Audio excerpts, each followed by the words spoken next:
Hello, and welcome to this very, very special episode of PMP Reviews.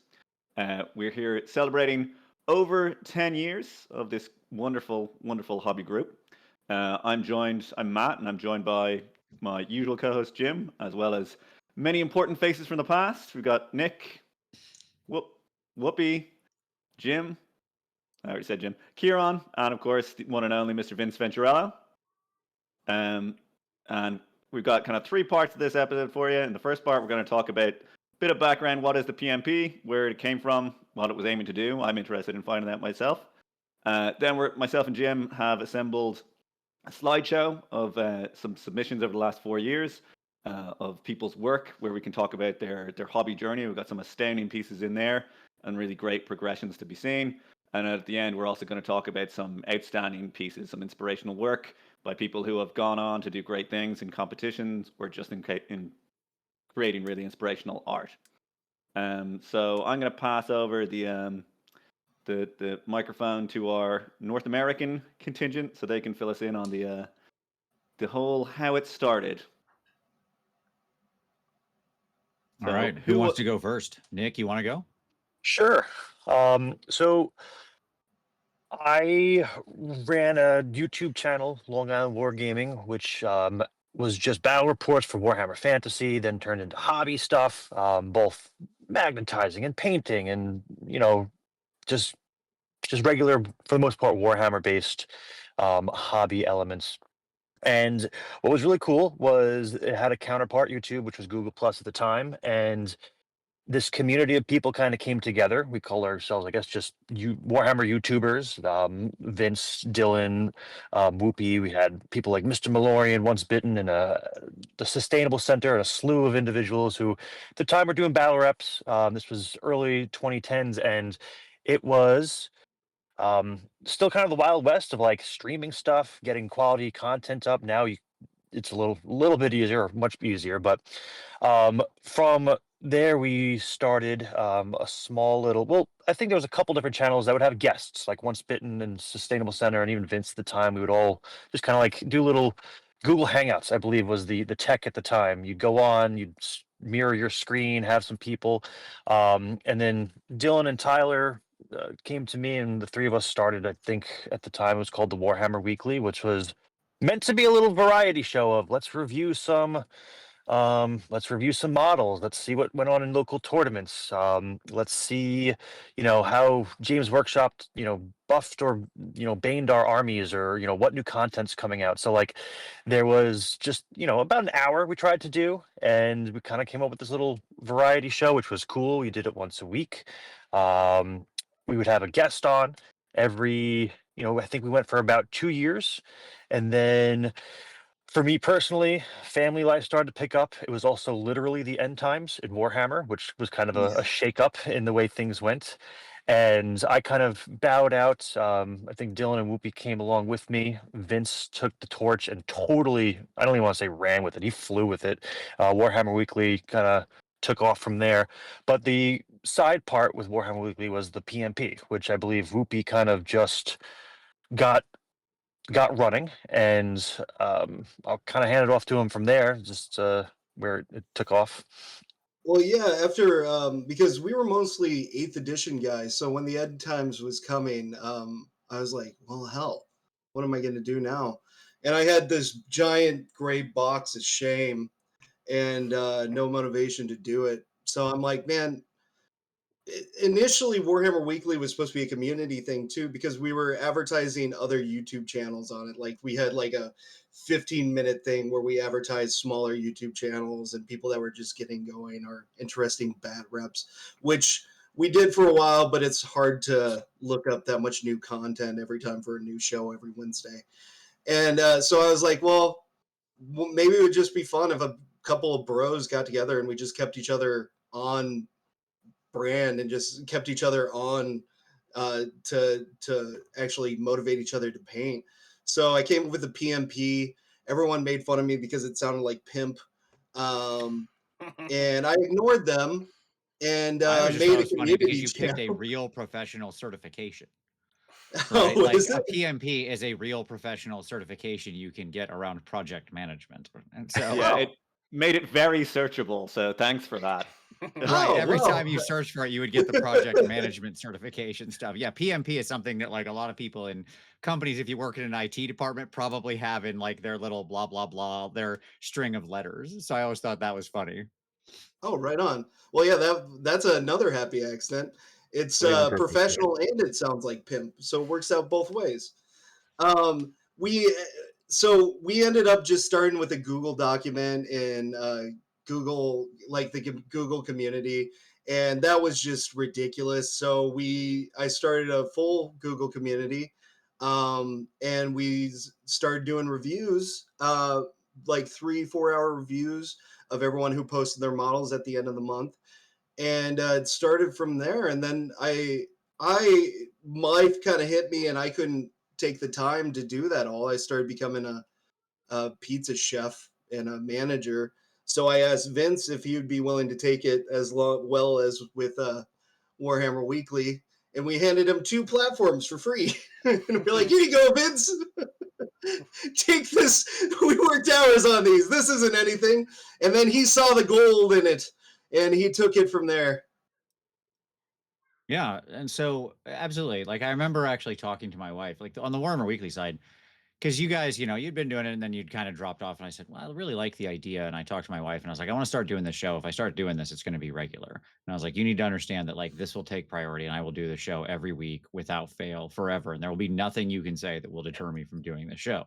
So like, are you willing to sign up for potentially the rest of your life? This is a thing I'm doing. And she was supportive of it. And yeah, I mean, we're here 11 years later on that, and I've never missed a Wednesday. So, I mean, that's kind of where that goes. That's crazy. That's crazy. Um, the on the PMP side, it was fun because yeah, originally the fun part here is it was originally in this retired Google product, right? It was actually really great there's no algorithm to it. There was nothing. It was just you could post pictures, put text on it, and it displayed them in a linear fashion, right? Like it was just a timeline. It was wonderful. It was social media as it should be, not algorithmic slop nonsense. Anyways, and it was wonderful for doing reviews, right? Because we could just literally you could load in. We would just scroll back to find the post that was the first post from the past month. It was very simple, and then you just rolled forward. There was nothing else you had to do. It was so we could just like load in, go live, and review. And it grew. Shout out to Squidmar, actually. I don't know if y'all remember, but Squiddy was one of the first people who came up through the PMP, and we gave feedback to a lot. And like he was one of the people who was really responding to the feedback and like growing very rapidly. I'm not trying to take credit for Squidmar. I'm just saying it's very funny that he came up through that community before he had a YouTube channel, right? That was fun. And then when he started his own YouTube channel, it was like, oh yeah, it's the guy we've been watching grow so awesomely in the PMP. So that was really cool. I was actually going to take credit for Squidmar, like in the later segment. I remember collectively we always used to say together that all of the trophies and the winnings that our PMP members get are shared winnings. And I thought about Emil in that perspective. I thought, yeah, well, we launched that guy into a gigantic YouTube career, didn't we? He's been very successful, yes. And yeah, so then the PMP reviews carried on. Like I did them for a while. I think the last time I did them was what, 2021, I think, something like that. 2020, 2021, somewhere in that range. And it just became sort of like a thing I no longer had time for, especially as I started doing like transition to the book publishing with Adam and stuff like that. My schedule became pretty tight. But fortunately enough, there were others who were ready to pick it up and run. That was great. It was a great set of years. Even though we did eventually have to switch over to Facebook, but was what it was, because Google retired their very good, perfect product. Well, I would say Discord's almost like old Sure. Google Plus. It's like you would have to transfer on there to get that kind of like ease of access, but then you'd have to restart it over again, and it's just a lot of work. These are the times we live in. Yeah, so I was first introduced to the PMP via Warhammer Weekly. I was watching Vince, as I was wont to do, and then he had a random segment where he was talking about people's work from this thing called Painters Motivating Painters, and I thought, well, that's pretty awesome. And then I signed up, submitted a few things over the course of a year or two. Juan Hidalgo, actually, that's another YouTube channel that I noticed. You know, the Spanish lad. Yeah, Juan. Uh, Oh, absolutely. He yeah, used to submit I a had bunch a in the PMP. class from him in Dublin. I was like, I know you from the internet, though. Like, come on. And then obviously Vince was invaluable, providing feedback to everyone every week. And then when he was finishing up, there's a question open about would anyone pick up the torch? And as Jim said earlier on, you know, it was a bit about opportunity to kind of give back to the community, because, like, you know, it is remarkable when you see so many people out there, and it's so difficult to keep going in your hobby, and it's so difficult to motivate yourself to both improve your art and also just get your armies painted and do all that.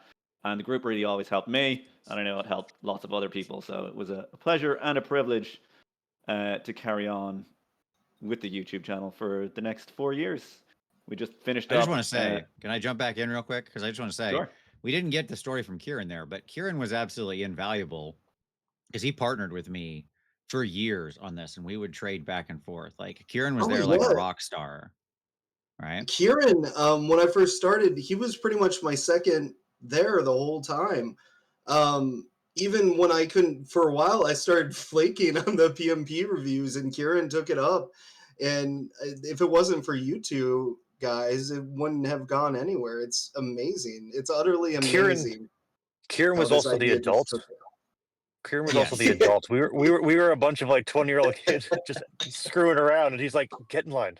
Like, he was our voice of reason for sure, for sure. If Kieran was not okay with it, we're like, okay, maybe we went too far. Well, you make me sound a little bit like the troll under the bridge, but No, you were the teacher. it was good. It was good. You were the. Here's my take You on were it. the The other aspect that I wanted to bring light to is that I came to you guys in the same way that Vince did, probably, in just being a guest on the show and talking about that with you three guys as the Warhammer Weekly. But that spun off into us doing the hangouts afterwards as well. Yep. Right. Yes. And that's kind of where we solidified our relationship and knowledge of each other. Two other people came and went from that, but it was just time for those listening out here. We would just spend an extra hour or two sitting around and voice chat and painting models and helping Whoopi work through his pile of shame, as he said. That was great. And Kieran, it was great because not only you're so right at that time, Nick, what you mentioned earlier about just like doing a lot of guesting on other people's shows, it's how we all became friends and got to know each other, right? We all basically it just started as people being like reply guys on everyone's videos because it was such a small community. And then we ended up going on as guests and then talking and hanging out and realizing that we all just had a good time. Like that, right before I started the PMP reviews is when I did the like Warhammer World Tour there in 2015, right before the end times, when I like drove all over the country to visit everybody. That was awesome. Like I went, I went and visited everybody, all you guys out in New York and Sustainable Center, all that. Drove down to Matiram, went to see Once Bitten in North Carolina, went over to Louisiana to see what's Lord his Tremendous. name? Lord Tremendous. Lord Tremendous. Yep. He's great. And then so it was really fun. Like I drove 4,000 miles or something, 4,500 miles in 8 days and played like a dozen games of Warhammer. It was a great way to send off like Warhammer Fantasy because I was doing that like literally the month before Age of Sigmar came out. So it was pretty great. And like Kieran, you and I did the End Times thing along with other people like Matiram and stuff like that, where we reviewed as the End Times books were coming out. We went through all of those. It was just like it was a really great time with a lot of good community there. So I wanted to say too. So Mitaram, didn't he take over Warhammer Weekly for like a year or something in between us? No, he had his own show.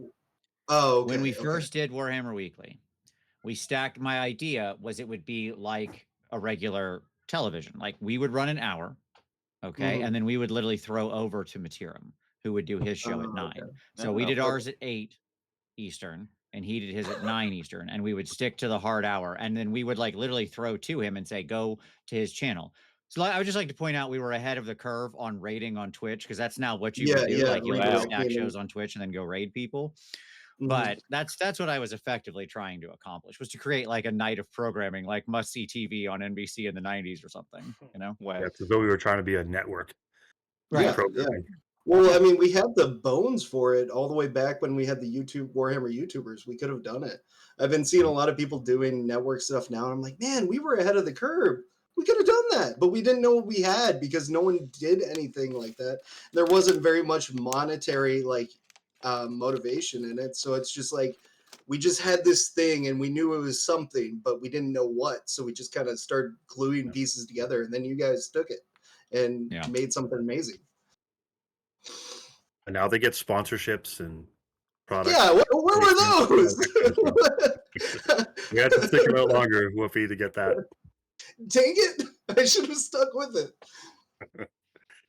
I want to slide in here and also make mention that during the duration that Vince and I were doing the PMP reviews, a couple things I want to mention. First of all, it really did became, it was at first a wonderful effort, like just to be able to look at the talent that's going on out there and respect what they're doing. B, have a voice that was, I guess, respected by at least a few. Maybe there was somebody that disagreed with our reviews. But the feedback that we got from the feedback was sort of cycling itself. And that's what kept us going. It did become a little bit daunting, much like Jim and Matt have experienced, that it was sometimes a 3 to 4 hour effort. Yeah. The way that Vince and I tackled that at times is we would split it up and we would do a show for an hour and a half to 2 hours mid-month and then splice it into the second half of it at the end of the month. And then we would release it to the world after those two videos were spliced together. Along the way, I also want to throw out a couple of names of people who guested and helped us with that. Jeff Egan was a guy from the East Coast of the U.S. that helped us with PMP reviews for a while. And also Eric Eckert, who's a Midwesterner. And I think Dallas only joined us one time, maybe twice. But is there any others that we had for as part of that trio, Vince? That you can so remember? there's one more, and this was what was his name? I feel so bad now, right? But that's what it was. We'll both feel bad together then. So do you remember Paul? He was in a lot. I can't remember his last name for the life of me, but shaved head, nice guy, Paul. Anyways, yes, I know his name was Paul, and he was in a bunch and helped us out and was awesome. So I had a question. So, do you remember Victor Hughes? Did he last at all? What became of him? Because I was championing that guy so much. He was such a sweet man. It's funny the number of people that have come and go. Yes, I absolutely remember, but no, I couldn't tell you where are they now? We should have done some investigative reporting beforehand. Yeah, right? I was thinking about that. Well, maybe if they happen to stumble across this, please leave a comment of where are you now. How about that as a listener engagement piece that we can leave all the listeners There you to? go. I know there was one Where are man you now? named Dicey Wargaming. He's also an Irish streamer. I remember jumping on one of his live streams. I was like, "What's up, man?" He's like, "Oh, Dylan." he's YouTube royalty. I'm like, I don't know about that, but thank you. Well, if he's streaming from Ireland, I can probably just track him down personally. Oh, if he's yeah. still Yeah, around. he's a Just great lean guy. out the window and Great yell. guy. He can't be that far away. Do you know the Warhammer? Yeah. So lastly, as part of my part to this, I would just wrap up by saying that I did back away and leave Vince holding the bag. At one point, there's a little bit of upheaval in my life where I couldn't make the regularity of doing that kind of thing. But he championed it on his own for a little while, which I think is a stellar effort. Knowing from my perspective what effort it was for 2 or even 3 people to tackle together. So bravo to you, sir. Thank you much. Absolutely. So there you go. That's basically the history. It was great. It was great. I mean, the reality is I do feel like it built a good community and it gave people a methodology to actually get feedback on their work. Feedback is really key and critical. And the reality is that it's hard. Like it's hard to go out there and get feedback. You have a market imbalance, right? The number of people who need or want feedback is just way bigger than the amount of time people have who can give good feedback to give it. That's what it comes down to. Oh yeah, it's a very personal skill too that a lot of people, it's kind of a niche nerdy skill that people are kind of scared to advertise too. So to find like a group of people who are in it and are willing to look at it, it's also takes a lot of like bravery, because I know in the beginning a lot of the people weren't that good. They were just developing their talent, or they literally just started painting to join the PMP League, and that made me so happy seeing them develop and learn talents and skills. And it's truly something amazing, like the fact that it became what it is now, even if like not all 13,000 people on the Facebook are responding, like it kind of makes me tear up a bit. I'm like, oh my gosh, this was something, this was important. And the fact that you've had that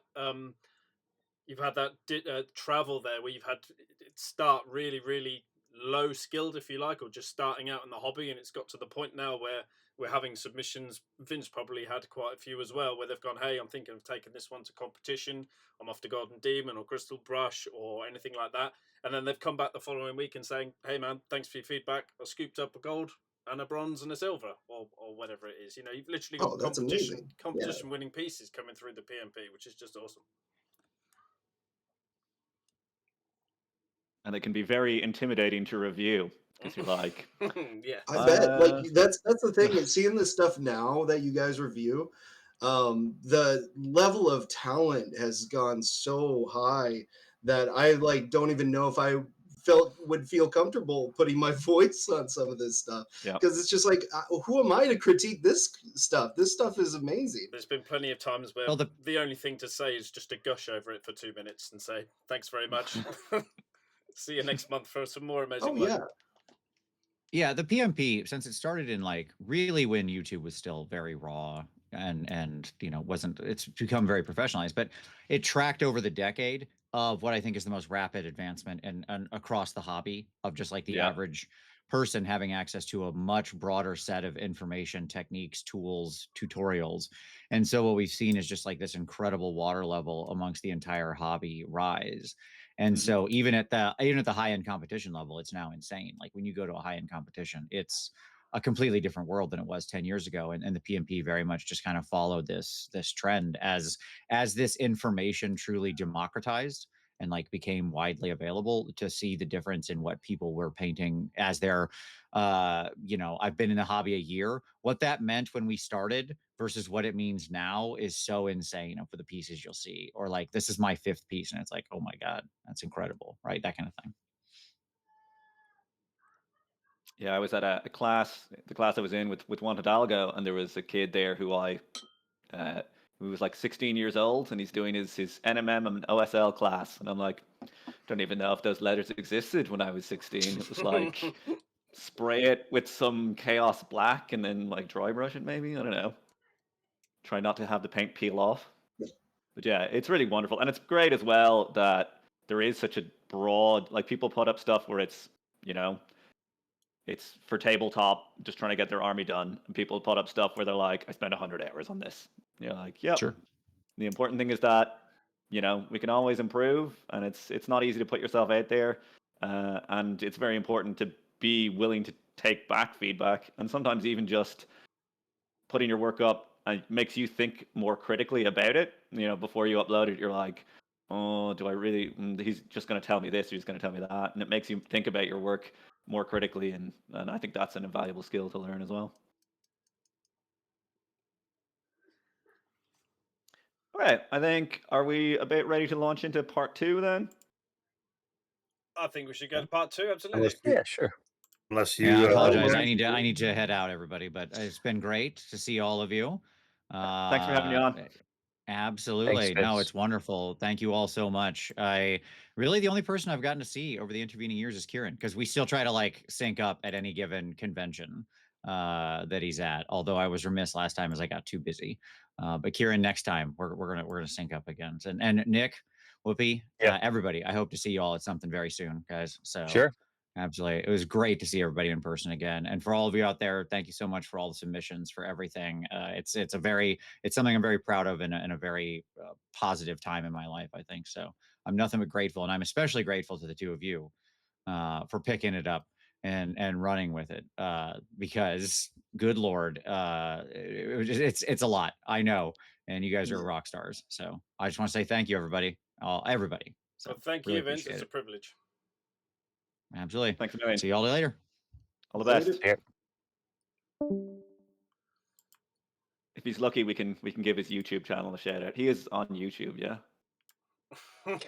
Believe so. Yeah, Maybe. whoever's here listening to the PMP, I would Just recommend Vince Venturella. Vince Yes. Venturella channel for some hobby Yeah, tips. he really needs the help, you know. Yeah. If you don't know who he is, I don't know how you know who we are. Yeah, right. Actually, just on that topic, I should probably say, Kieran, thanks very much for. Without you, this call wouldn't happen. Like, you were instrumental in getting me and Jim involved in taking over the PMP videos and in putting this whole thing together. So you really are the head teacher of the PMP, the big man behind it all. Just the connective tissue of all of this, really. It's how I like to think of myself. Absolutely. Yeah, bridging the Facebook group is something that I did behind the scenes just to make sure that that part was still functional. Vince had less to do with that because he had 75 other things to do. So that was my concession to him when I backed away from doing the reviews. Absolutely fair. That was the trade-off, as I would keep up with the Facebook part of it. Yeah, totally. Okay, so do you guys have access to the slideshow that I put together, or the photos thingy that I put together? It's back in the chat. Yeah, if you go into the general chat, there'll be a link there. What we might do is me and Jim might get started off, and as you guys figure it out, we might look for feedback on certain people. Basically, we've got. I went back over the last 4 years of PMP submissions to the review specifically, and then picked out people who had submitted regularly over more than a year, and picked out like one of their early works, one of their medium works, and one of their later on works, so that we can kind of see the hobby journey, as Vince always puts it, coming together. And I think a lot of them really do represent that. And some of these people obviously were in the group well before me. Some of them are still actively posting as well. So I just put in the dates, but that's the dates when the photos, the first and the last photo, are from, if that makes sense. So I'll probably kick it off. Duarte Lima is a guy who I feel like I know well, despite never having met him. Always submit stuff to the monthly reviews. Was submitting again before myself and Jim were involved. And he's got 3 pieces here we can see with the, I picked out 2 busts and then kind of like a miniature with a diorama base. And you can really see, like, in between, say, the two busts, we've got this evil Pope bust here. And then we have the lady with the witch with the mask, and there's kind of like there's a thread of the theme. He likes his kind of somewhat creepy materials, but like the level of painting is so much more smooth, so much more vibrant colors. There's a lot more like composition going on, and I think it's a really like remarkable progression there. And then only very recently he was asking about tackling a scene in the moonlight, which is not an easy thing at all, and I think he's really nailed the face on this troll guy, and I think that's in a much smaller scale. And I love the iridescent kind of scales on the fish kind of tying in with everything. And I think you can definitely see practice makes perfect. And he's really come along as a painter over the years. And then Jim, I left Alexis Bonaire for you because I know Alexis has a special place in your heart. Oh, what was I saying earlier about gushing, right? I mean, damn. I mean, I've made notes on this, and I think the first note I made for Alexis was there was too many submissions that were just outstanding for us to possibly have chosen 3, but somehow Matt's managed to whittle it down. But I do think, like, from the first one we saw from Alexis, just like massive gold soldier with some sort of guardian spear or something. It is awesome, and it's got a lot of good feedback. But then when we move forward, like to the owly, like the orc riding an owl thing, just like the level of depth and realism the warmth that's in the highlights, you know, sort of thing. It's, you know, there's a lot of experimentation with like tonality in that sort of way, and then from there it just got better and better, and you know, we end up with this this ebony skinned like African looking warrior, almost like a Wakanda warrior. And yeah, just the techniques in the NMM, you know, secondary reflections, tertiary reflections, you know, they're all, you know, they're all incredibly complicated things to do. And when you're starting from such a strong point, you know, it's, you know, as Vince said earlier, you know, with that 1 year, what it meant 10 years ago, that's kind of what it's like when you're looking at Alexis's work. You know, you have to go up an awful long way to make improvements on some of these pieces, So and they managed to keep doing it. so this first one, this cyborg warrior or whatever, Mm. that's his beginning stuff, and then the um warrior in gold, this Wakanda warrior or Yeah. whatever, that's his latest piece. That's So 2025. That's submitted one to of the us, yeah. latest ones. Yeah, I think Oh, okay. I picked them because they kind of bookended nicely the period Yeah, that this fell. is Yeah. amazing portfolio of work. I mean, even where he started from, the level of like separation and detail between the metallics is utterly awesome in his first robotic warrior photo that I'm looking at, because he even has reflections of the blue eyes. And this owl piece, the way he like separates the textures with Mm-hmm. reflections and subtle colors is amazing. Like those eyes are on the owl are utterly outstanding. That's crazy. Just looks real, This is doesn't it? just crazy work all around. Yep. And like I said, this was a small microcosm of what Alexis was submitting to us. So yeah, Oh it man. was challenging to provide constructive feedback and not just gush. Very hard. Oh Yeah. yeah. He's very good at subtle color changes, and yeah, this is amazing. And there was everything in there. There was whole armies, like some weeks, and Yeah, there was like units, a lot on busts. Yeah. orcs. There was lots of Holy cow. display pieces, and we'll have another piece from Alexis. I had to put one into the inspirational pieces at the end, so that won't be the end of that. Oh, good. Next, John Israel, I think submitted, literally every month over the last 4 years, and I think before that, very often painting these infinity figures, which are, if you've ever painted infinity, they are Small. 28 millimeter scale, and they're actually 28 millimeter scale, and they're like true scale. So like you think you're like, it's not much smaller than a Space Marine or whatever, and you go, no, it's literally half the size of a Space Marine. So John Israel had a great kind of journey through the whole thing, often submitting kind of units from the same army. His first one, I remember he was asking about like casting a shadow and just kind of the color scheme and all that kind of thing. And then if we go, then there's the Tachikoma phase, which I quite enjoyed. And then the last figure is like a similar character from an army, but you can see so much cleaner use of color. You've got this kind of like color transition in various parts, working on the NMM. Really tight, clean lines all around the gun. This, again, isn't the latest part of his. It was just the one that was most similar to the first one I picked out.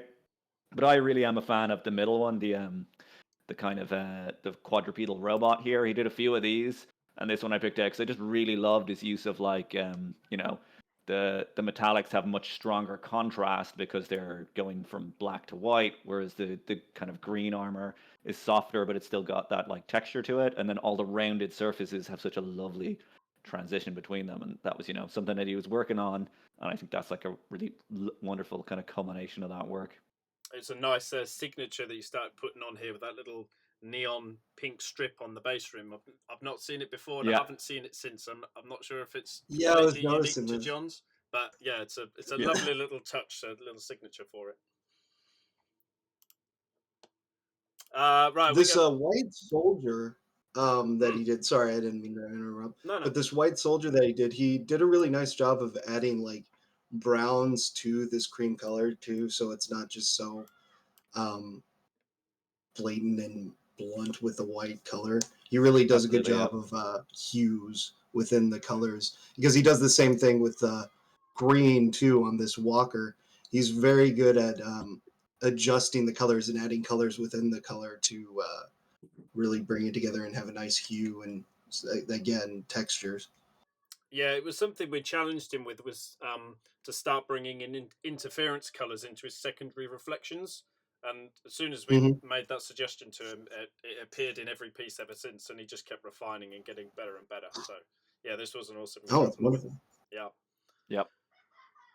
Right, should we move on to Bilkins, or do we want to stay with Yep. John? Yeah, over to Bilkins Yep. then. Again, pretty much every month. Very, very long time poster. With Bilkins, we're starting off with this like 2 light source piece here, like warm from one side, cold from the other, like a moonlight thing. Really nice bust. He got some good feedback for this. Then we did like these vampire courts that he was coming out with, models of this sort of size, where he's really pushing in on the details now and getting some like variation into the skin and giving like textures, which is really good. And Bilkins did a lot of other work as well, which is at a much, much smaller scale, and it was absolutely immense. Like his attention to detail at small scale was just incredible. Yeah. And then again, And a like definite style as well. You could yes, tell when Bilkins posted something like, would have been nice for us to have more examples. So we kept it to 3, but like you could tell he was putting out these war bands, and he'd be like, oh, that's Bilkins. I think that's Bilkins as well. definitely is, yeah. And then again, Always thought of him as a bit of a moody painter. He projects and portrays that mood in his stuff. Yeah. I love that kind of style. I love that style, moody, emotional painter. Is that Vecna? Yeah, it's Vecna. That's awesome. I think that he said that was one of his first. I don't know if he said it was his first bus. I think it was just getting into it. It might not have been, but you'll see the difference between that and the last one. Yeah, the last one you can see he's really pulling getting down into the textures, more smoothness, and more interference colors again in the skin. And although it's kind of that warm, cold lighting environment that he's gone for again, it's much more successful on the second piece. So yeah, a definite improvement, massively. Yeah, it's a lot more subtle. The temperature changes when he's going from like the warm skin color to the bluish shadows. It's a lot more. The first one you can tell he's just using the color itself as the highlight, whereas it's blended so seamlessly in the last bust. Yeah, and those wonderful reflections up in the goggles as well, showing the 2 colors with the 2 different sides. I think was a pretty genius piece. And then we have another of that Jim is a bit of a fanboy for, Robin Hagblom. So Robin was fangirl, yes, was active for a bit over a year, but like this is a person again who was starting at an extremely high standard and then just kind of carrying on, to be honest with you. So we started off with this this vampire at night, which is a very challenging thing to do. We have a candle lit here, and we have an NMM sword, and so you're starting off with something that's difficult to pull off. And then Robin went into the elf period, doing this absolutely stunning kind of classic Warhammer High Elves, but he took in these. My heart. Yeah, exactly. I think that's probably some of his fine. I like the barbarian bust as well, but really like there was a string here of just absolutely knockout pieces where he's got the extremely high contrast kind of silver and gold armor. He's got like lovely line work in all the fabrics. You can't quite see it on this piece, but he has like the actual kind of texture of the velvety cloaks and all worked in, and you can see in all of his. He even had some of them where they'd be in a regiment, and you can see that there's the pink plume of one character is reflected in the great sword of the other. And this one, you can see that used to great effect in the rider's spear has like the NMN reflections on one side, and then it's got the kind of magenta of the the plume reflection on the other. So and then he had a whole army done to this standard. Yes. Was it army? He definitely had. Certainly units. Multiple units, anyway, yeah. So he had archers and spearmen, he had the cavalry. I didn't see any like major champions or, any of the dragons or anything like that. He might have. But it submitted in the PMP. There was certainly a few of these units. They look stunning. They really did. Well, do. Absolutely, yeah. And then we have, I think he was saying he was starting to get into like display pieces. He had another bust from Chimera.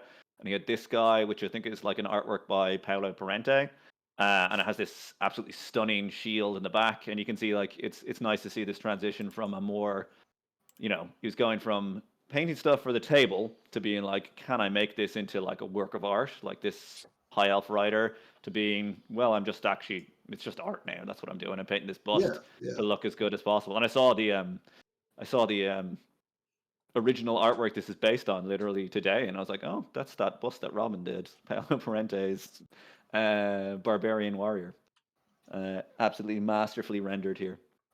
What's really I impressed love. me about this one, sorry, Dylan, it was just the Oh, you're like good. most of this is like brown for all intents and purposes, but he's got so many variations, like of the intensity, the saturation, the depth, the tone. Like of all, it's mostly browns, and yet there's so much life and there's so much travel and interest in the model. I just thought that was probably the most impressive thing about this. It's such a limited palette, but he's just blown it out of the water. Yeah, you said similar to what I was going to say about the Browns and everything. Do we know what if this is oil? Because I know sometimes people moving from like doing armies and stuff, they'll try oils. Was this oil paint or was it still like your standard acrylic Vallejo and inks and stuff? That's a very good question. I don't believe he mentioned anything about that, which he probably would have. But it was a while ago, so there's a chance there's some oil work in there. Okay, because it looks like an oil painting. Like Oh, straight yeah. on, if you did his hand wasn't there, it looks like an oil painting. The way like the eyes and the colors drift off and stuff. It's Yeah. it's The uncanny. shadow, It's really cool. shadow around the chin, the way it just kind of transitions perfectly Yeah. out to the skin, like as if it's not that. Yeah, as if it's not painted. That's probably the best Absolutely. you could compliment you could give. Cool, Jim. Do you want to kick in Big Mac Morker? Big Mac Another one, Morker, yes, another very very distinctive style. yes, very unique style, the Borderland style, and again starting out strong because it's so clean. You know, it's cartoony, obviously, so it's bright, bold colors, not a lot of modulation to it, and then obviously the black lining. And when I'm not sure if this was was this the very first one he submitted or just an It early was one? definitely one of the first ones. Yeah, I think this Yeah. might be literally the first one, but I'm not 100% on that. No, because we always I always remember saying to him at some point it'd be great to like vary the thickness and the intensity of the black lines because they all were quite uniform. It was just that's where a black Yeah. line goes. It's a black line, boom, done. And as we move through the models, you can see him start to go really, really, really hyper fine with some black lines, and then others will be quite chunky, and that gave a really interesting variety across the model. You know, you don't expect to see black lines anywhere really on these sort of things, and then when you get to the last picture, you know, now he's bringing in the flesh tones into the skin, like around the nose and the cheeks and the belly, the shoulders, you know, places like that. And it just he's then sort of blending like the cartoon style with that classic miniature painting, like when we're painting green skin and we want to give it some life and vibrancy and something that's, you know, a bit more readable to us. We can identify that it's a living being because of the color in the skin, right? The reddish pinkish hues. Absolutely. But then you've got like the selling of different materials as well, the way the fabrics and the leather and the wood and the metal are all still in very cartoony style, but you know you're totally aware of what he's portraying with each material, so it's so impressive, really is. Yeah, he kind of went from like cell shading to Pixar in the way that he's like, because it still has that cartoony style, but it's again to use one of the hard things about reviewing so many models is you say the same, but there's subtlety now. Where the first one, I remember seeing this guy and I thought it was amazing the way he used those black lines because it did give it that cell shading kind of look, like it's almost like a video game or like from a comic book or something. But this is definitely this last picture of this woman orc or goblin with the crossbow. It's definitely his skills have just combined, and it's the perfect version of itself where it still has the black lines around the edges of the armor and the pants to give it a nice separation and give you that kind of cartoony vibe, but yet it has the realism of texture that is provided in something like a Pixar movie or something like that. What is the name of this style? Is there a name? Borderlands. I don't know. I didn't start Borderlands seeing sounds good. Yeah, I think Yeah. he was basing it on the computer game, so that Mhm. might be a bit of it. That game has like this, you know, this painted on texture onto things where it's meant to look Yes. kind of like a cartoon. But I think he's just it's especially lovely when you see stuff like the face, where it's like it is, as Whoopi said, framed by the black lines, but it's still got these lovely smooth transitions. And like Big Mac's an absolute master at painting like interesting eyes. Like who would have done an eye that transitions from like purple to yellow and then has like the two life lights in it? Like there was a couple other examples of it, and it's just always stands out. It's just a great touch. Another difficult one to I just think choose Chibi- three, wouldn't it? Oh yeah. There was 4 or 5, and I had to cut it down. I think chibi, it might be the word you're looking for, Whoopi. Or Chibi. Chibi. Yeah. Okay. Yep. Daniel Liu actually submitted. I only have 2 for him. I think. Oh, one of them got pumped up to the inspirational works. So I just picked these because this was his very first submission, which again he was obviously a very high standard painting at the time, doing this female orc bust, and then a couple of months later submitted this Cleopatra, and it was Oh my gosh. very difficult to provide feedback on account Oh of my it being gosh. This one of is the most stunning pieces of miniature art yeah. going. This won the AK competition in Thailand. This was gold. This one. Yeah. Holy Yeah. crap. The skin underneath Mhm. that white sash on her bosom, like holy crap, this is amazing. Yeah. And like the reflections in the gold hat, like the cat, where it's like showing that you can tell it's gold, but even though half of Oh it's my blue because gosh. he's got all the reflections in there so perfectly. This is like on the borderline. There's things that you see that inspire you. This is almost like so good. It's just like what am I even doing with my life? Like, yeah. We've got another one later, This so is watch out. immense. Holy Yeah. crap. Strap in, Oh my dude. There's god. more. Yeah. Oh, I'm excited. I'm excited. Yeah. This is amazing. Yeah. Again, a lot of gushing. Yeah. Next one is molasses. So there was an awful lot of ordinary molasses submissions, Mhm. and an awful lot of progress as well. Like, oh, that's a double skip there. Sorry. So like you can see from the first one, like the brush control is there.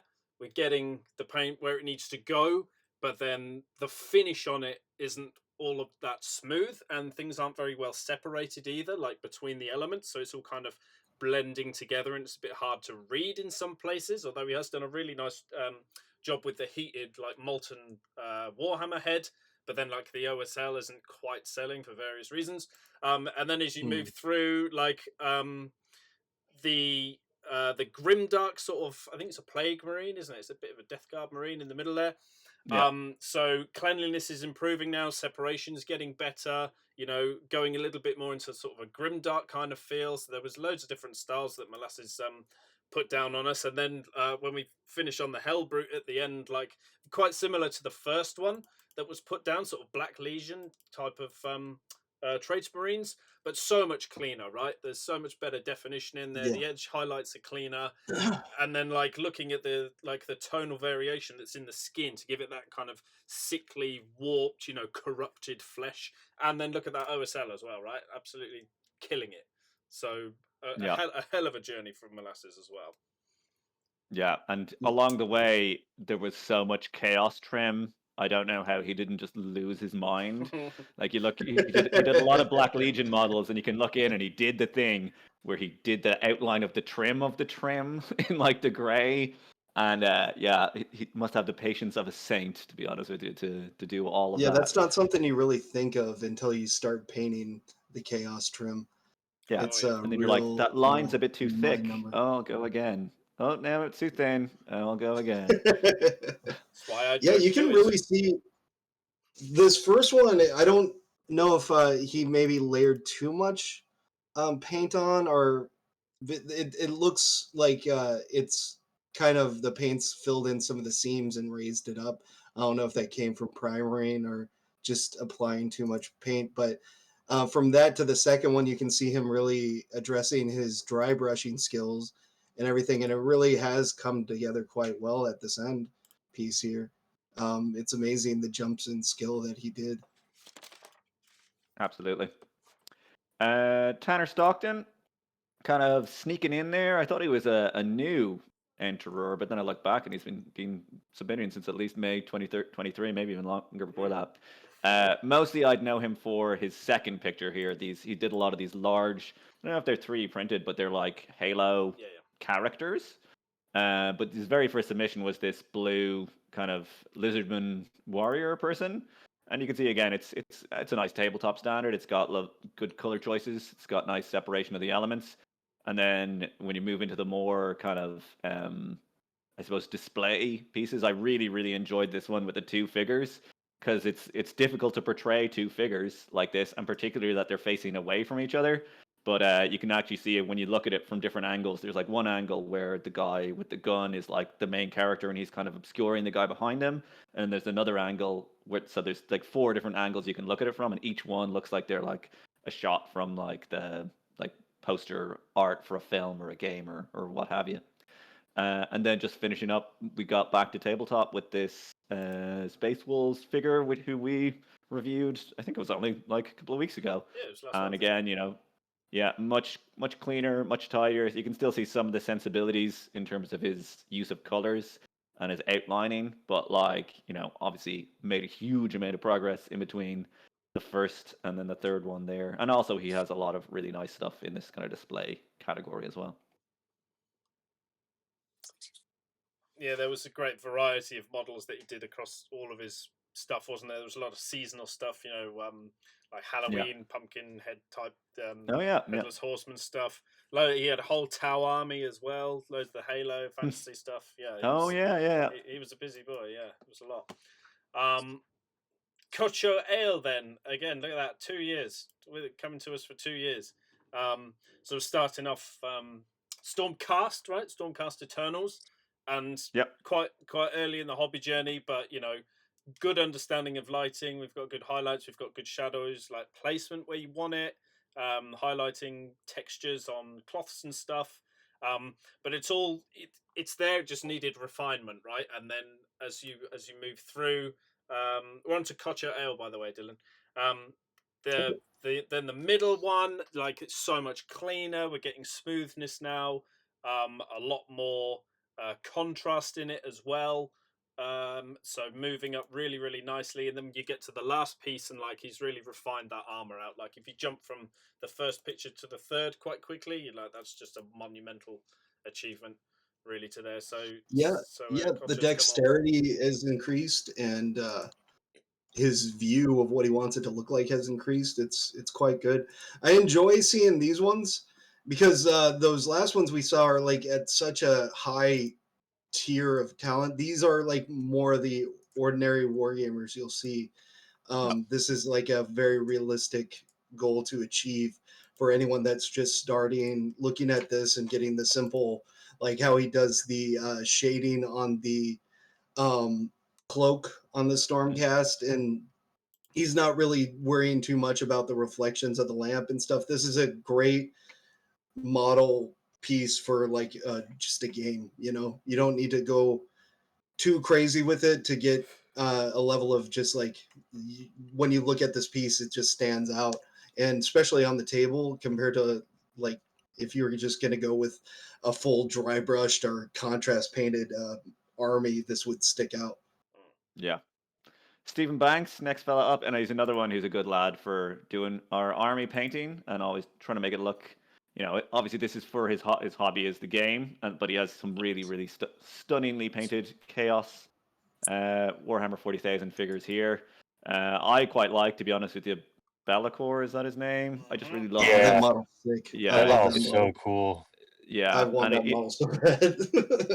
And a great choice of colors here with the kind of blue to purple transition. And I love the way he's picked out the abs. Like you can tell he put a lot of thought into it. This guy's got to have real chiseled abs. I'm going to do a color transition on each of those. And then there's so much other parts of the figure. And you're like, I like that you singled that out. And you're like, yeah, we're here for the abs, Be'lakor, not the flaming sword.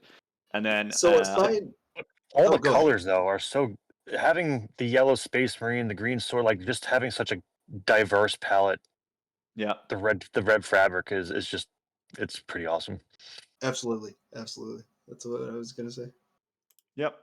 And we kind of see a similar kind of theme as we move through his kind of Death Guard and his Nurgle, where you've got, you know, it's kind of a riot of colors, but it doesn't look distracting. It looks like, you know, it looks chaotic and but still coherent. So obviously he's got a very good sort of, you know, idea of color theory. Like when you look at this giant demon with its kind of like bulbs and this orange going up to yellow, and then you've got the green around it, and there's so much other purple and things. And it's a model that could very easily become kind of distracted and messy and hard to look at, but it's not. It's like coherent.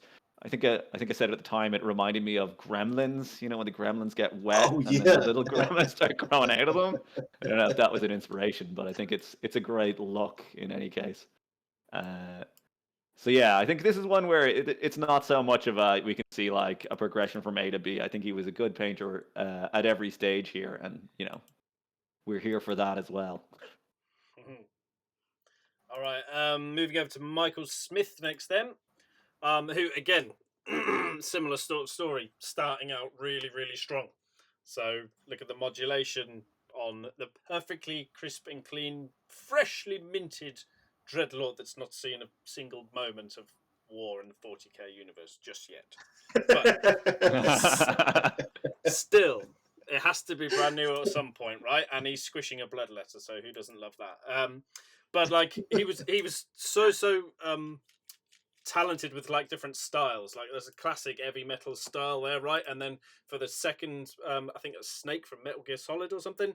Yeah. But going way more into like the realism there, right? So you know he's got much more muted tones and everything's much more realistic per se. And then on the last one, going into the bust as well, we're doing a great job with the skin and the fabric and the lighting and stuff. So exploring all of the advanced techniques that you'd expect from a painter, but like going from his first submission with us to the last one, like just solid, really, really consistent painter and able to traverse a variety of styles. So yeah, it was always a pleasure to review Michael's stuff. Yeah, I would say. I Oh, I'm did sorry. somewhat cherry pick them in that they're in chronological order, but they're not necessarily like the first and the last. But yeah, so I kind of wanted to show here with Michael that he had that range where he's going from like this is a tabletop piece that looks really nice to this is more of a like a poster to this is just again a piece of art for the sake of it. Whoop. In these pieces you've put up too, every one of them there's the fire and the snake piece but it looks like he's having fun making these, like just him crushing the bloodletter and then him doing snake, and all these pieces look like that he was doing stuff that he truly was having fun doing, and that kind of bleeds into the passion of the work and the cleanness of like if you truly are having fun with what you're painting, it comes through in like the quality of it. I've noticed a lot of the times. Yeah, that's a great point. Next up, we got Max Pombert, who is another person who looks like he had a great time, because if you're painting orcs, you're going to have a great time. We all know that. There's no stress when you're painting orcs. We love orcs. You just slapping stuff together, and they're having a great time. You're having a great time. So he's starting off with this, I don't know, I think it's an Iron Jaw. I think it's from the Fantasy Age of Sigmar, I guess. And he's got these like really crusty, rusty weapons. It looks great. And I love how he uses like, he's got the turquoise skin, a purple armor, and orange rust, and it all kind of works, and it's all interesting to look at. And then he's got a little bit. I picked the corn thing. I forget what they're called, skull takers or something. Korgorats is what they're called. But yeah, I thought like it kind of reflected a similar color palette to what he's doing on his orcs, but sure. much more refined. I really love like his bone textures and his like the way the blood is. There's so much blood, which is you need to have it with corn, but it's like on the teeth and then less so as it works up, and it's just very kind of like it's not taken away from the piece; it's really adding to it.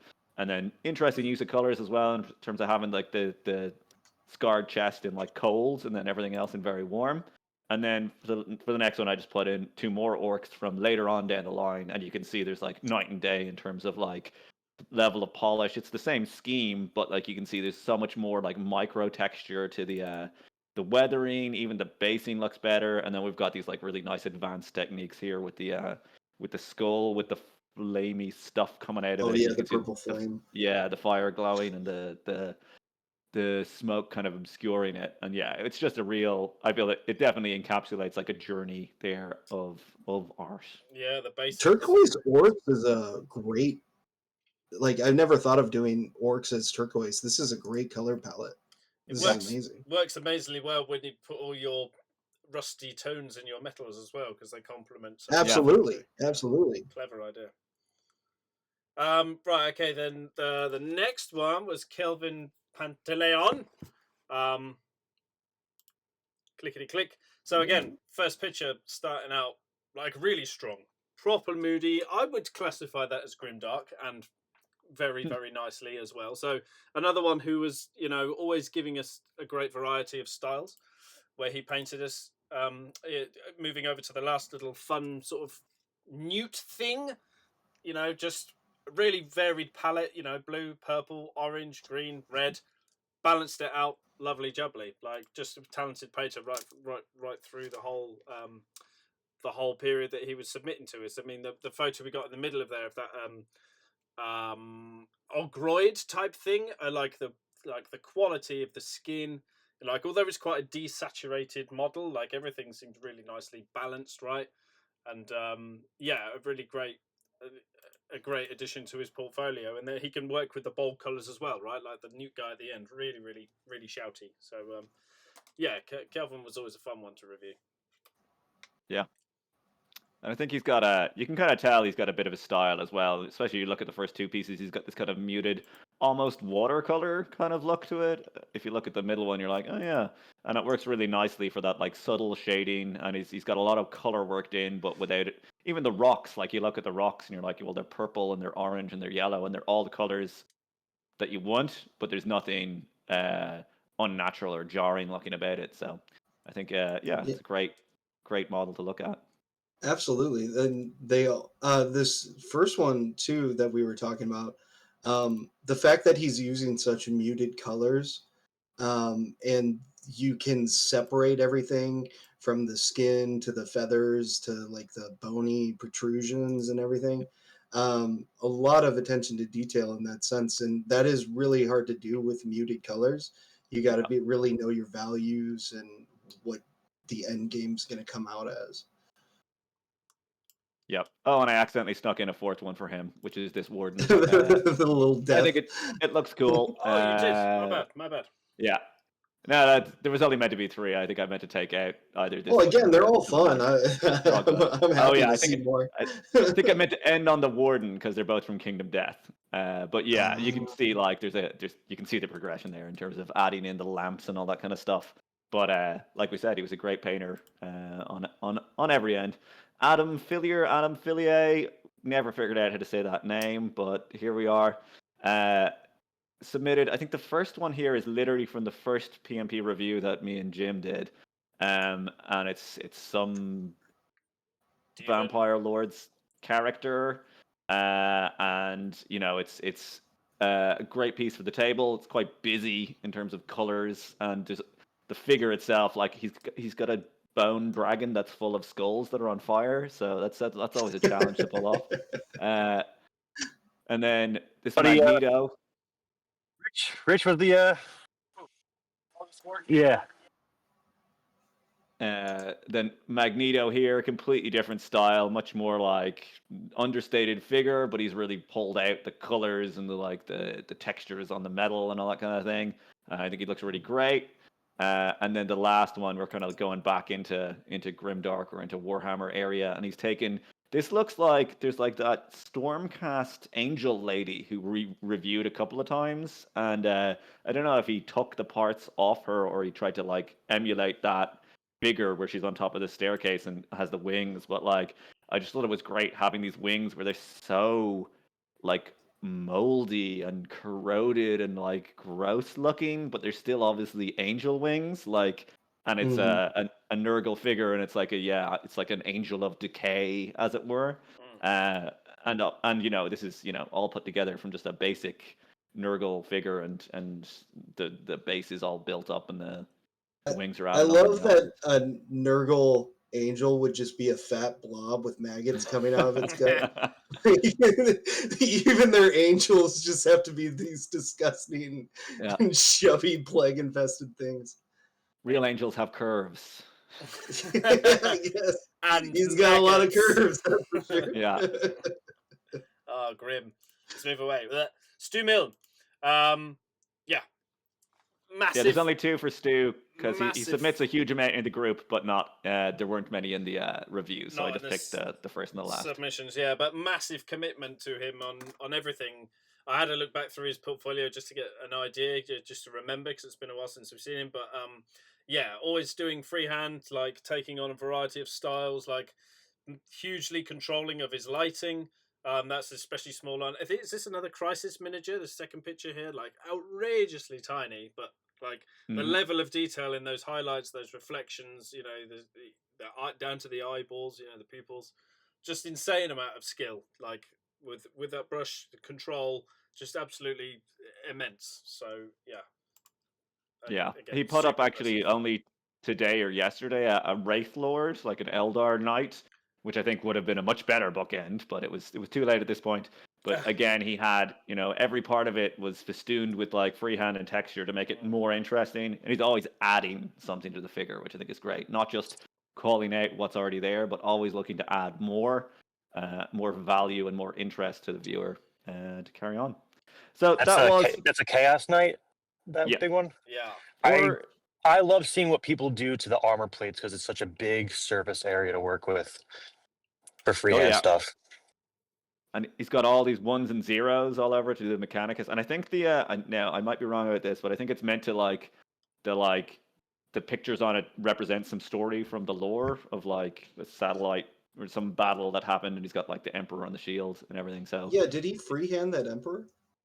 yeah, Believe he's free-handed everything. Yeah, are we sure it's not Yeah. loyalist actually? Because it's got the Emperor on the like van brace as well. Is he a loyalist? yeah. Well, I think he's gone very hard into the Adeptus Mechanicus, where they're a bit iffy. We all know what's going on there. Yeah. I just read barbed wire, fiery explosions, beaten up, crusty. It must be traitor, but I'm not so sure now. Yeah, and I think at this stage they didn't necessarily have the Trader Knight kits out yet. I know they have like other ones for those, but at the time I think people were just picking up the Knight and being like, Trader Knight now. Aha. So couldn't tell you 100%. Great looking piece though, either way. Mm-hmm.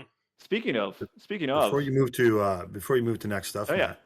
Matt, I've been sort of quiet through here on purpose, but I do want to say Stu is a fellow that was an early adopter of PMP and really took a lot of feedback. He's been a frequent, consistent, but most importantly to me, a brave painter. Like, he is undaunted by taking on all the challenges that this open paint palette of a model can give him. And so that's what I want to commend him on. And I think about a lot of painters in our PMP that have taken encouragement. And I think the underlier that I would like to take away from all the stuff that we've seen up to this point is being brave and taking some chances, experimenting, and realizing that all lends to creativity and a good end product that we've been able to be lavished with over these years. Wonderful. Absolutely. Wonderful. All right. So that will take us into part 3, which is the section where I just picked out random models from, again, over the last 4 years, because I felt that was mine and Jim's domain, and I felt we have permission to display these because they were submitted. Just some of these, I don't know if they've all won competitions, but like they'd all would win a competition if you were put in, and many of them have obviously won them. So feel free to gush to your heart's content. First one was from Steve Smith from, I think, literally the first month that we were doing the PMP reviews, and he submitted this Knight Titan in this like teal scheme, and he has a whole series of these. I just picked this one.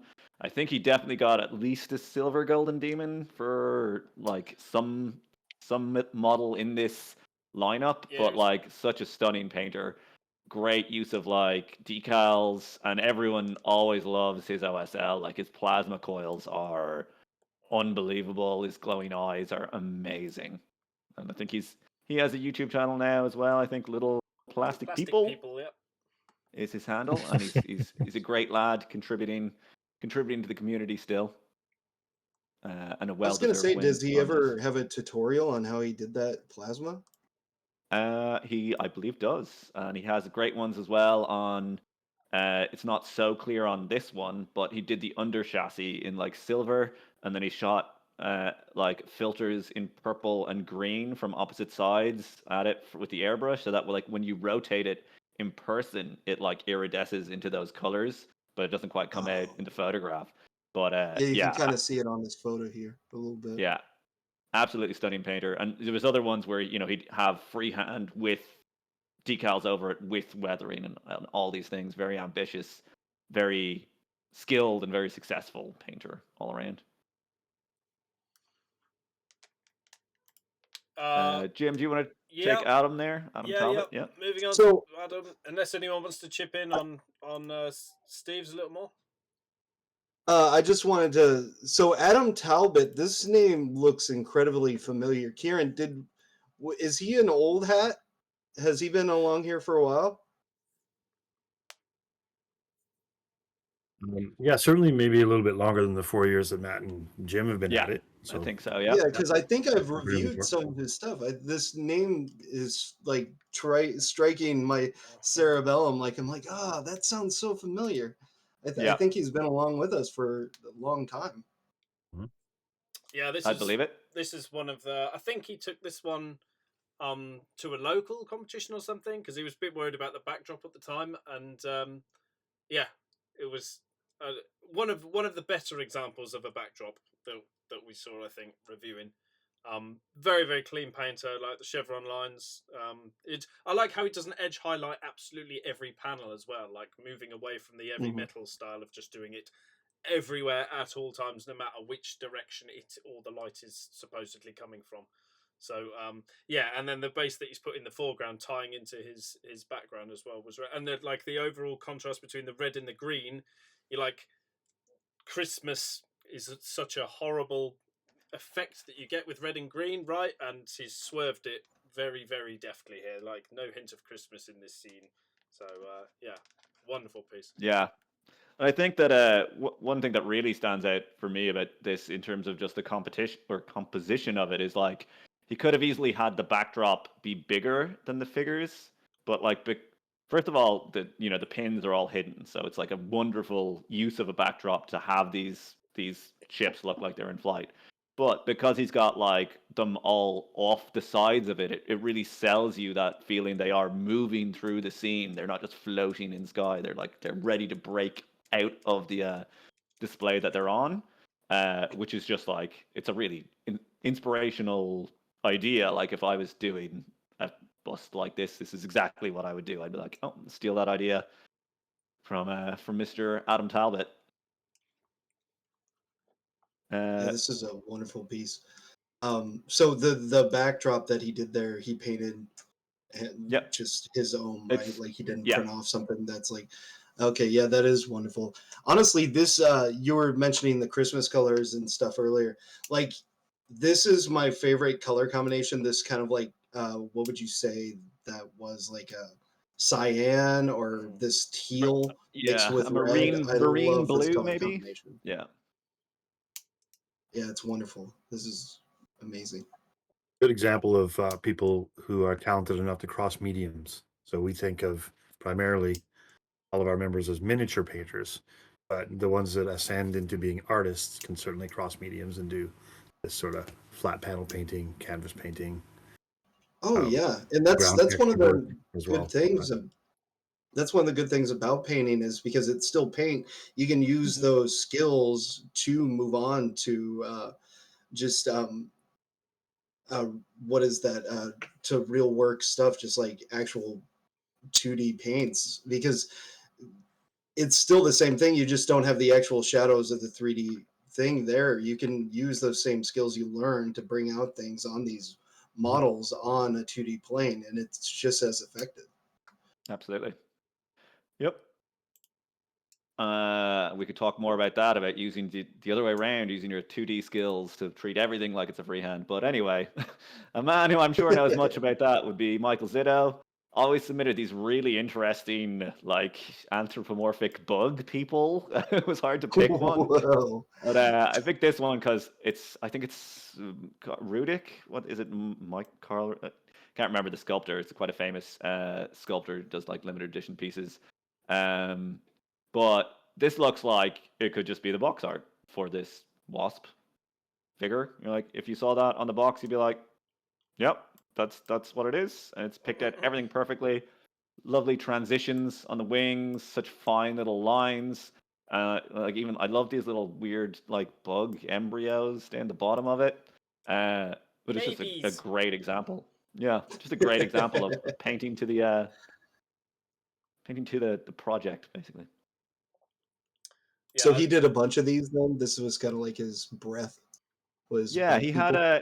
he had another one that was a bee, and then he had some crab man. Had all like nautical stuff going on. I don't know. That might have just been the ones that I remember though, but that was the ones I was kind of picking from.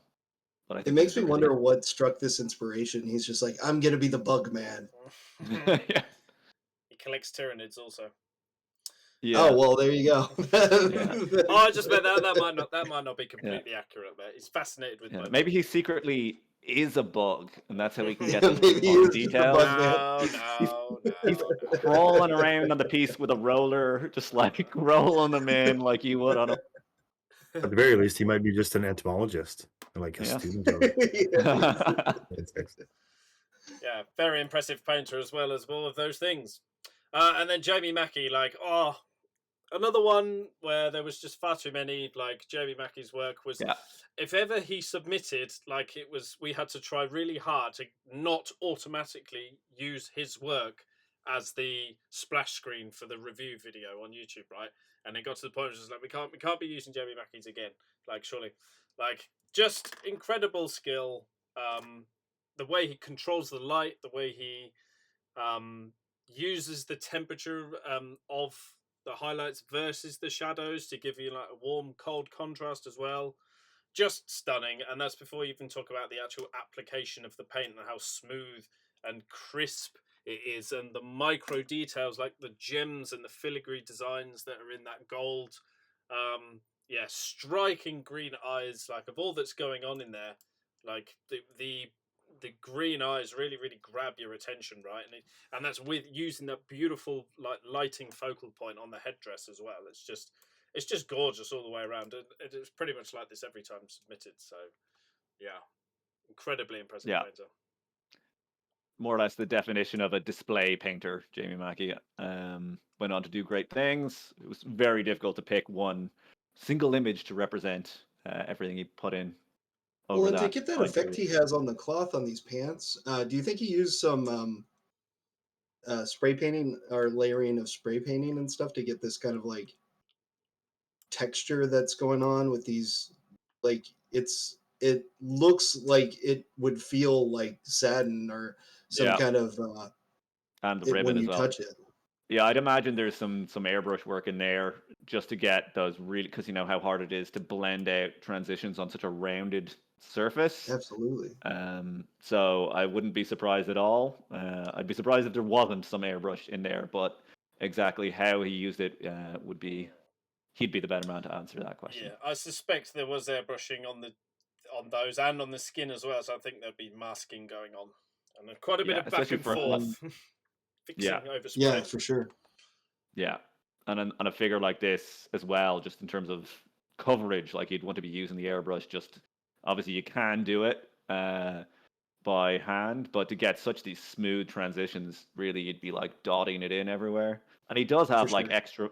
extra micro texture added in there, so that it doesn't have that airbrush look. Because you know how easy it is to airbrush something and be like, oh, I got this great transition, and anyone who looks at it is like, You yeah, you airbrushed just that, airbrushed didn't it. That's what it looks Yeah, like. this kind of inspires me to get my airbrush out and start playing around a little bit more. This is amazing. There you go. Episode of success. We've inspired someone to paint something. Woohoo! Mike Kaufman did this Mine love Stealer this thing. Sphinx. Holy Yeah, crap! The llama I kitty. think it won a Games Workshop competition, and if it didn't, you should go to a different one. For Because it's real, just holy crap! yeah, it's just this is what the figure looks like. He added the kind of Necron down at the bottom, but just the face, like it's got such beautiful contrast, and it just sucks you straight into its eyes. And like the fluff, I believe, for the creature is that it's got like a hypnotic gaze. So like you get like your mind eaten when you look in its eyes, and it's actually physically hard to look away from the figure's eyes. So yeah, I think it's outstanding work. Texture on the fur as well, right? That's not. I mean, some of that is sculpted, like you can see the clumps of it, but the rest Yeah. of it, he's free-handed in the texture of the fur. And I did one of these many years ago, and yeah, this was the piece that inspired me to have a crack at it. Actually, it's just a wonderful model, and the way he executed this was world class as well. I love the little nameplate, the little plaque on the bottom as well, naming the Wrong piece. turn. Wrong turn. Yeah. Yeah. Lovely touch, isn't it? Well, I was noticing this because you were saying the eyes. There's a really good sense of like having his design principles down, because there's movement in this piece where the eyes, it draws you into the eyes, but the texture of the fur and the highlighting draws you down towards Yeah. the rest of the piece, which I don't know if that's intentional. It might just be me using my art degree to like explain what I'm seeing, but whether it's intentional or not, it's happening. It has great movement through the whole piece, and it really draws your eyes and focus where he meant it to be drawn. Perfect light Yeah. triangle in the middle, right between the forehead and Yeah. the two horns. Oh, it's great. Textbook.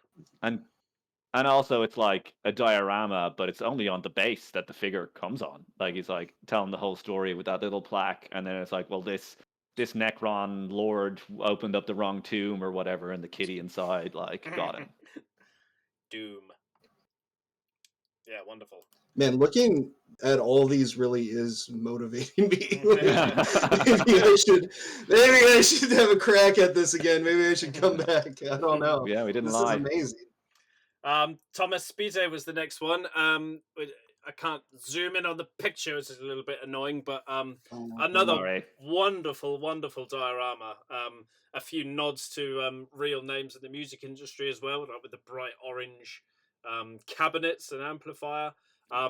Yeah. The backdrop as well. Free-handed there, like the effects that he's got with the lighting, just awesome. And it's the kind of fun diorama that you don't expect to see normally with Space Marines, right? It's usually they're on theme in their grimdark setting, destroying things or being destroyed, and then Noise Marine just like, yeah, I wonder if the dude actually plays guitar and does gigs, and just thought, hey, why? Oh yeah, why he the hell does. not? I think he He plays does. drums. It's Does it? leaning more towards the fabulous end of Slaanesh opposed to Yes. the cool yeah. badassery of the normal Marines. Yeah. Slaanesh was very pleased with this one. Yeah. Yeah. And I love the way he's got as well, like the super smooth blends on everything, which just has that really 1980s glam aesthetic to it. Oh, where you're like, it sure. looks For like, sure. again, it looks like, like vaporwave art, where it always has these like big transitions between each of the colors. And again, it reminds me of, I don't know, there was a period, I don't know how common it is in Europe, but certainly in the 90s, you could tell that the artists in Games Workshop were still having a bit of fun with things, where they'd be making these dioramas of like goblins like stealing toilet paper or whatever it is, using the figures in a kind of a playful way. And this obviously, it's still in universe on theme. You're like, well, I assume Noise Marines play concerts. Like, why else is they you'd bringing have to guitars assume, around right? with them? After everyone's dead, there's no one left, and they're just playing up on. Everyone's got their own stage. That's how it works. What music do you think it's playing? Do you think it's playing like 80s hair glam? Or... It's glam rock, obviously. It's it's gotta be, right? No, with that Iron pose, man, that's Steel Panther right there. Steel Panther. That's exactly what I was gonna say. That's what's going on there. Yeah, maybe Anvil, or it could be really on the nose, and he could be playing Bolt Thrower. But, Oh yeah. Oh, there you go. That's a deep There cut. you They're go. more of a thrash outfit though, so I don't know, hard to tell. Okay, next up we've got Pavel Rosinski. He submitted a bunch of really wonderful busts and larger scale figures.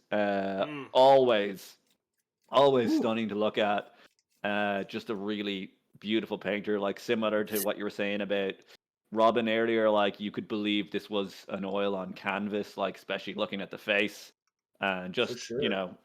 taking the figure to like its absolute ultimate expression. And I don't have it here, but like the shield has this massive freehand of Athena's owl, and it has the dome and it has the shading like over the freehand on top, which is like mwah, such a bold thing to take on, and he absolutely nailed it.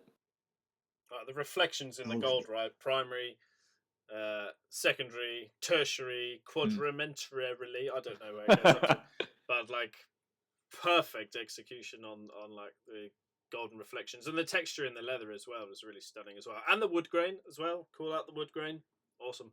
Yep. And if Yeah, I'm to not me, mistaken, this when is you get non-metallic, emotion right? in a face, when you get Oh, okay. emotion Go in a ahead. face, and you can tell what's Yeah. what's going on there.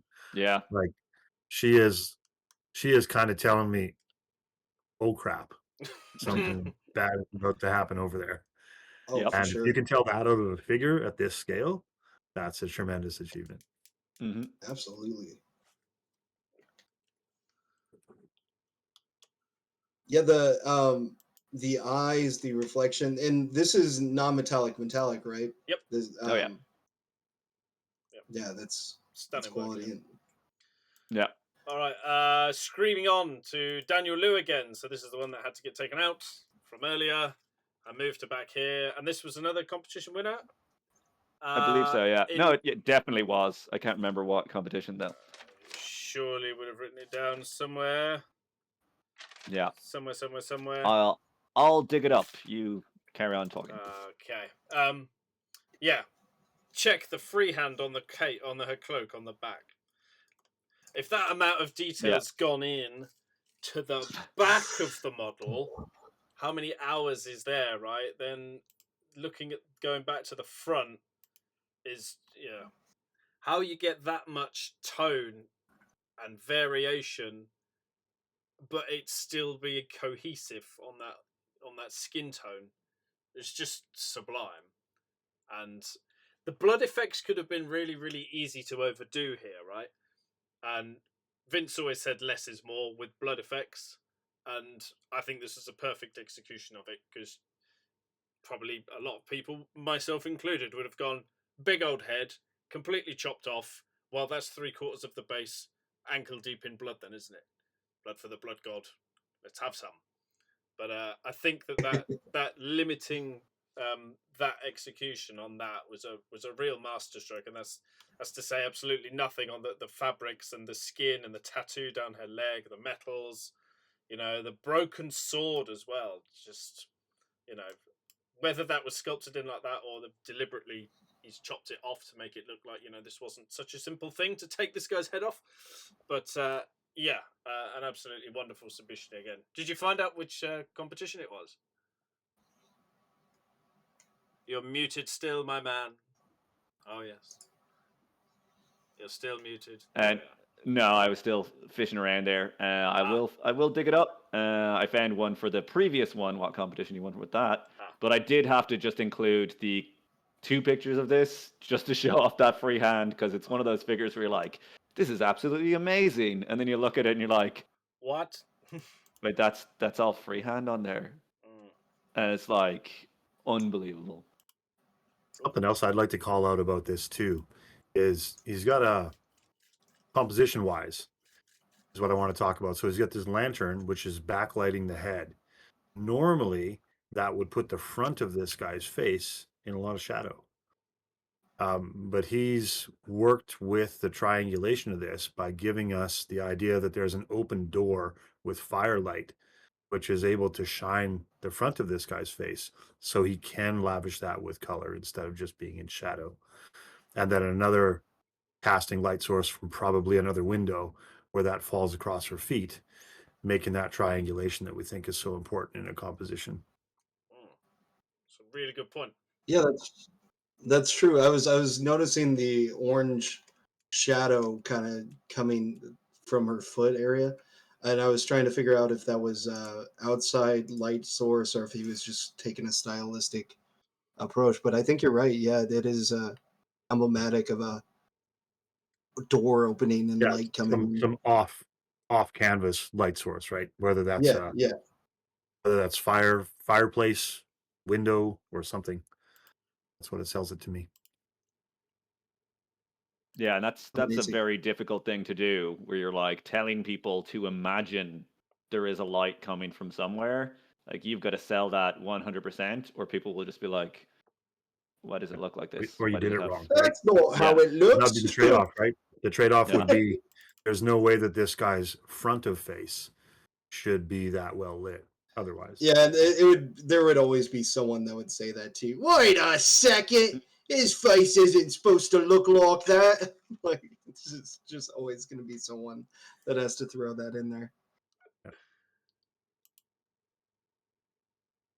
Best in Show Taiwan International Model Open Competition Taichung Wei Cup. There you go. Wow. Wonderful. Well deserved. You can see in some of the other pictures, like that lamp has freehand on it of like a Oh cherry my blossom gosh. tree, just in case there was any doubt. He was leaving no room. Taking home Best in Show very it does, handily, I'd yeah. imagine. Yeah, stunning work. Absolutely a pleasure to review. Really lit up the day.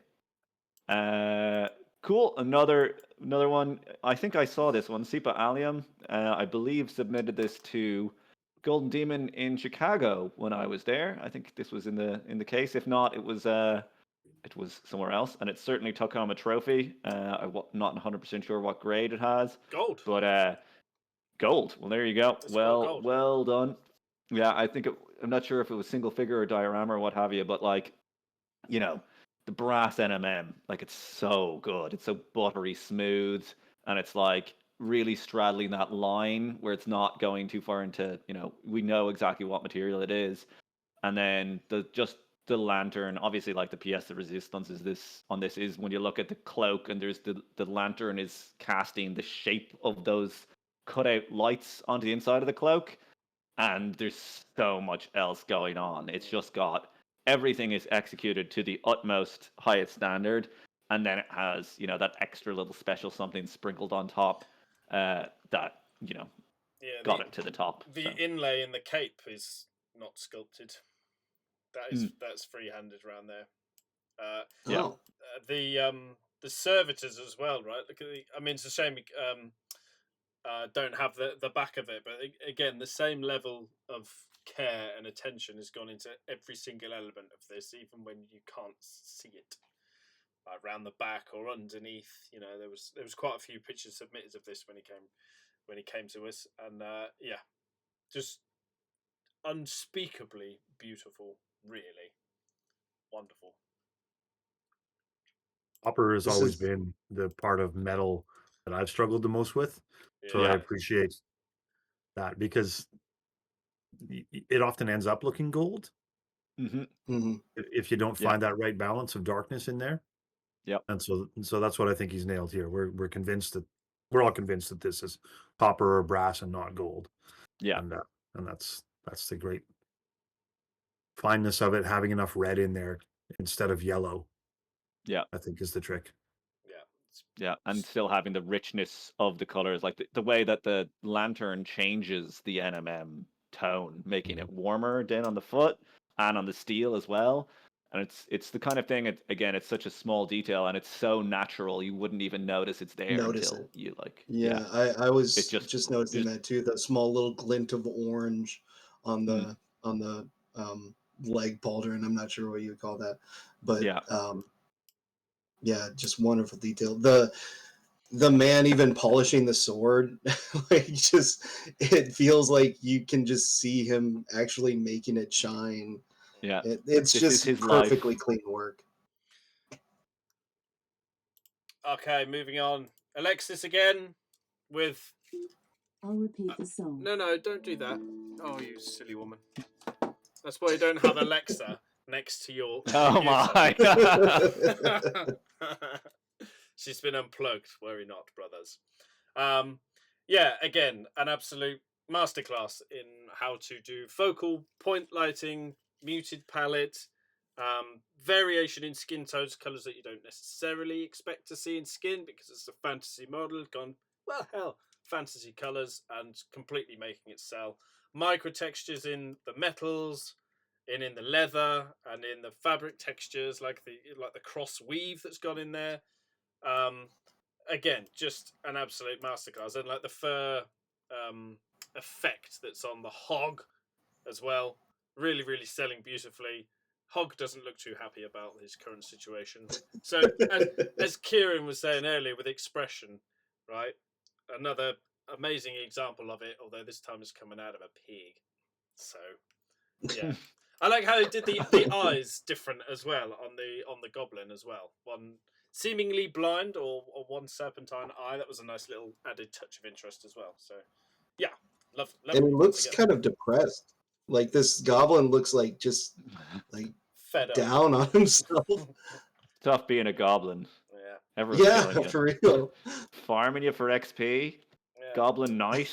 Who cares about a Goblin Knight? Like, The little This is gobbo on more. the goblin on the back's pissed himself again.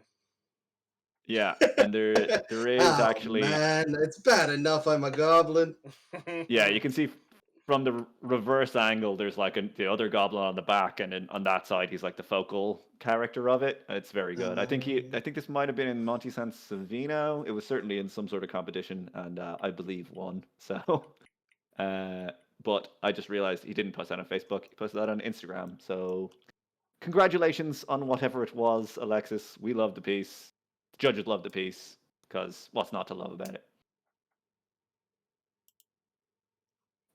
And then again, I decided to finish off on one from one of the first things that myself and Jim did. This is same kind of era. Jamie Foster, I believe, went on to take these to Golden Demon in England, and it's just it's just a classic Space Marine, squad, whatever they're called, a kill team. I don't know, but like the green armor with the glowing magenta eyes, which is so powerful and impactful, and the cold ambience to everything, and the fact that there's that green plasma rifle, which just genuinely looks like it's glowing. Like you're like, it's more convincing than an actual light would be that is glowing, and it's discoloring the gold NMM beside it, and the way you can tell there's like the fall off from the shadow of the pauldron that's cast by the glowing light, and then it goes back into the natural light, and it's just stunning work on these altogether. Yeah, the way I'm going to he's talk about this in the context of mood once again, how it travels so far from light to dark, top to bottom on each of these models, but then have an absolutely overblown plasma effect to bring color and activity back into this. Because it shifts the mood from somber to active in those two pieces that are bookending the group as a whole. Yeah. Activity is a good word to use for that, because yeah, absolutely. Because when you're working with such a dark palette, it is very hard to have points of interest and stuff, and that bold lime green really adds like kind of a point of view, and it's the way he set this photo up too, with the gold halo at the top and those two light greens at the bottom, really gives you a triangle of focus. Yeah, and it completely sells the idea that this is at night without there being anything. You don't need a moon backdrop. You're like, you're like, it's dark. You can tell it's Yeah. dark, but you can Yeah, see everything absolutely. still. As Bob Ross often says, you can't have light without shadow, people. There you Man, go. applicable to so many things in life. And on that note, we're finished. This is not the end of the PMP. This is merely the beginning of another chapter in painters motivating other painters. It's been an absolute pleasure over the last 4 years with Jim to give people feedback on their works, and just to see some of the amazing talent that's out there, the dedication, the progress, all of that. It's been absolutely wonderful this evening to meet with you fine gentlemen across the void of the ocean, and to hear all of your stories about earlier on in the group's history, and just to have a wonderful hobby hangout, basically. Yeah, that's a good way to snap it back to the Yep. hobby hangout. That's where this all began. That we it where are. it began. Yeah, honestly, this is kind of making me want to get back into it because I've been wanting to start up YouTube again. And There you go. I heard I there's don't a know. slot opening on Painters Motivating Painters. I can take my son back. It's come full circle. Do it.